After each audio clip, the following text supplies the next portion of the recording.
Assalamualaikum warahmatullahi wabarakatuh. Halo teman-teman, kenalkan nama saya Raden Ahmad Irsa Ihsan dengan NIM C0D190021. Selaku dosen pengampu yaitu Pak Wilmi Eka Putra SEMSI. Baiklah, di sini saya akan menjelaskan tentang konsep perhitungan dan pencatatan PPh pasal 25, mekanisme pengkreditan pajak, dan jenis pajak yang tidak dapat dikreditkan. Kita masuk ke materinya. Konsep perhitungan dan pencatatan PPh pasal 25. Pajak penghasilan pasal 25 memuat aturan tentang bagaimana wajib pajak mengangsur kewajiban pajak di muka, sehingga wajib pajak tidak mempunyai beban utang pajak yang besar yang harus dibayar ketika batas waktu penyampaian surat pemberitahuan tahunan pajak penghasilan, atau disingkat juga dengan SPPP. Kewajiban angsuran pajak ini akan timbul ketika wajib pajak mempunyai utang pajak penghasilan kurang bayar di surat pemberitahuan pajak penghasilan. Menurut Direktur Jenderal Pajak yang berwenang untuk menetapkan penghitungan besarnya angsuran pajak dalam tahun pajak berjalan dalam hal-hal tertentu, diantaranya yaitu wajib pajak berhak atas kompensasi kerugian. Yang kedua, wajib pajak memperoleh penghasilan tidak teratur. Yang ketiga, surat pemberitahuan tahunan pajak penghasilan tahun yang lalu disampaikan setelah lewat batas waktu yang ditentukan. Yang keempat, wajib pajak diberikan perpanjangan jangka waktu penyampaian surat pemberitahuan pajak penghasilan. Yang kelima, wajib pajak membetulkan sendiri surat pemberitahuan tahunan pajak penghasilan yang mengakibatkan angsuran bulanan lebih besar dari angsuran bulanan sebelum pembetulan. Dan yang terakhir adalah terjadi perubahan keadaan usaha atau kegiatan wajib pajak. Mekanisme pengkreditan pajak. Dalam mekanisme pengkreditan pajak masukan yang membuat PKP dapat mengkreditkan pajak yang dibayarkan atas perolehan barang dan jasa dengan pajak keluaran yang dipungut ketika melakukan penyerahan barang. Prinsip pengkreditan pajak ini diatur dalam pasal 9 Undang-Undang PPN. Pada dasarnya, mekanisme pengkreditan PPN memiliki konsep yang sederhana.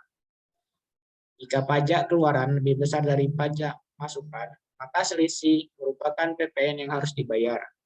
Jika pajak keluaran lebih kecil dari pajak masukan, maka selisihnya merupakan kelebihan bayar PPN yang bisa dikompensasi dengan masa pajak berikutnya atau dikenakan restitusi.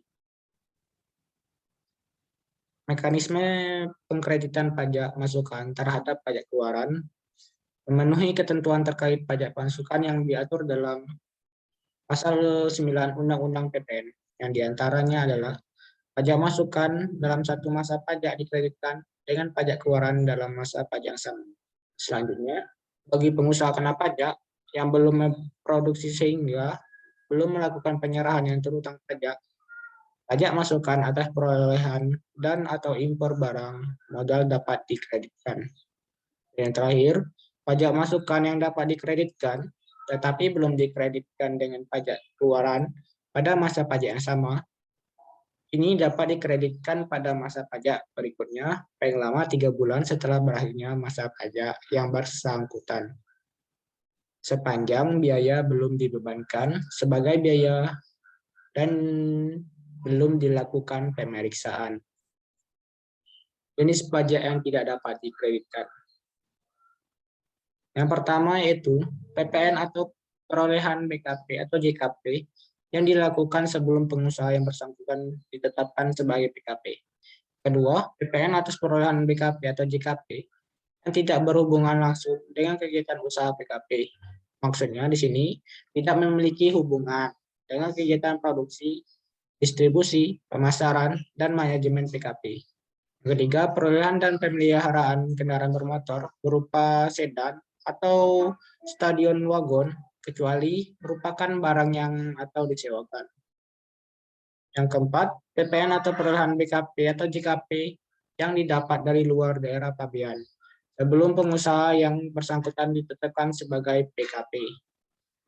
PPN atas perolehan BKP atau JKP yang tidak memenuhi ketentuan pada Undang-Undang Nomor 42 Tahun 2009 tentang PPN dan PPNBM pasal 13 ayat 5 atau ayat 9 atau tidak mencantumkan nama, alamat, dan nomor pokok wajib pajak atau NPWP. Dan yang terakhir adalah pajak masukan yang dapat dikreditkan tetapi telah dibebankan sebagai biaya atau dibebankan kepada harga perolehan BKP atau JKP tidak boleh dikreditkan sebagai pajak masukan. Baiklah teman-teman, demikian presentasi dari saya. Jika ada kesalahan kata saya mohon maaf. Saya akhiri. Wassalamualaikum warahmatullahi wabarakatuh.